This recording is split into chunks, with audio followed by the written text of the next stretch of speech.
Concernant votre question, par rapport à la rencontre entre le président nord-coréen Kim Jong-un et le président de la Fédération de Russie, président Poutine. Vous savez, la rencontre entre Poutine et Kim Jong-un suscite des inquiétudes aux États-Unis et chez les alliés des États-Unis, notamment les Européens, pour plusieurs raisons. La première, moi je pense aussi, c'est la perte de l'influence américaine de la région.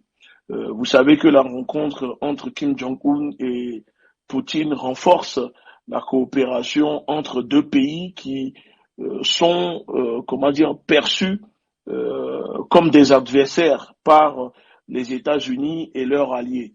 Donc cela pourrait potentiellement mettre fin, diminuer l'influence américaine dans la région et remettre en question l'équilibre de pouvoir existant. Et la deuxième raison pour moi, il y a aussi la menace comme ils aiment le dire, selon les Américains, la menace pour la sécurité sur le plan nucléaire. Parce qu'on sait aujourd'hui que la Corée du Nord est devenue une puissance nucléaire, donc la Corée du Nord est déjà une source d'inquiétude pour les États-Unis et ses alliés en raison de son programme nucléaire qui déplaît fortement à l'impérialiste américain.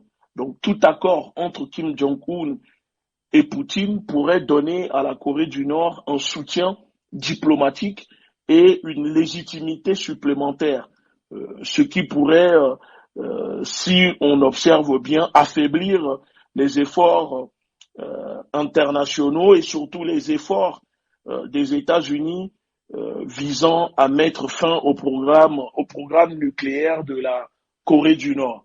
Donc il y a ça, et aussi on peut parler d'impact sur les alliances régionales, parce que les États-Unis ont des alliances stratégiques avec plusieurs pays de la région qui sont des colonies. Il faut dire les mots comme ils font, comme disons les choses comme elles sont. Donc, on peut citer tels que la Corée du Nord et le Japon, qui sont préoccupés par l'influence croissante de la Russie et le renforcement des relations entre la Russie et la Corée du Nord.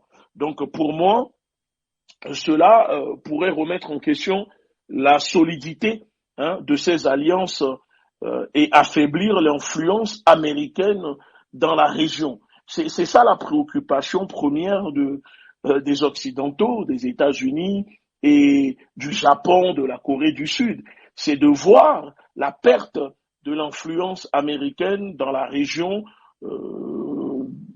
alors que on sait déjà que la France est en difficulté sur le continent africain. Donc maintenant, concernant le reste, je pense que la Corée du Nord est connue aussi pour ne pas céder, pour ne pas se plier aux règles occidentales, pour ne pas se plier aux règles américaines, parce que la Corée du Nord ne veut absolument en découdre. En tout cas, si on attaque la Corée du Nord, le dirigeant Kim Jong-un est prêt à en découdre avec les États-Unis et alliés dans la sous-région. Donc c'est ça aussi qui inquiète un peu, euh, pas un peu, mais je dirais fortement les Occidentaux. Maintenant, n'oublions pas aussi que il y a l'histoire des deux pays, parce que l'histoire des deux pays montre leur opposition à l'impérialisme occidental, tant la Russie que la Corée du Nord, surtout que les deux pays partagent une longue histoire marquée par leur opposition à l'impérialisme occidental. Pour ceux qui connaissent un peu l'histoire de la Russie a subi l'invasion de nombreux pouvoirs occidentaux au cours de son histoire, notamment lors de l'expansion de l'Empire russe. De même, il ne faut pas oublier que la Corée du Nord a été occupée par le Japon à partir de 1910, je crois, si je ne me trompe, avant de devenir une zone d'influence, une colonie pour les États-Unis et l'Union des pays, comment dire, occidentaux après la Seconde Guerre mondiale. Donc ces expériences ont façonné aussi la méfiance des deux pays envers l'Occident et leur désir de surtout s'unir dans leur opposition à la domination occidentale et pour briser l'hégémonie occidentale. Donc, quand on prend ces facteurs, ces paramètres que je suis en train de vous dire, il y a aussi la menace perçue de l'impérialisme occidental. Poutine et Kim Jong-un sont tous deux conscients de l'influence politique, économique et culturelle exercée par, comment dire, l'Occident dans le monde. Donc, pour eux, l'impérialisme occidental représente une menace pour leur souveraineté nationale et leur modèle de gouvernance. Donc, en s'unissant comme ils le font, l'objectif est de renforcer leur position et contrer cette menace, notamment en encourageant un système de multipolarité, c'est très important, multipolarité mondiale, où l'Occident n'aurait pas une influence dominante sur le reste du monde.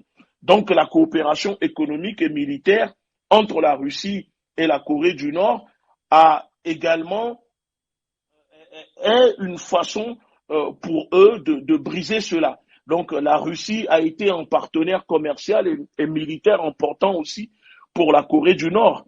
La Russie offre un soutien aux industries nord-coréennes, excusez-moi, et en exportant des produits tels que le pétrole, le charbon et les produits manufacturés que les populations, le régime nord-coréen a besoin. Donc cette coopération renforce tout simplement leur économie respective et renforce leur position face à l'impérialisme occidental qui essaye souvent de mettre en place des sanctions économiques et de couper les liens commerciaux avec la Russie, etc.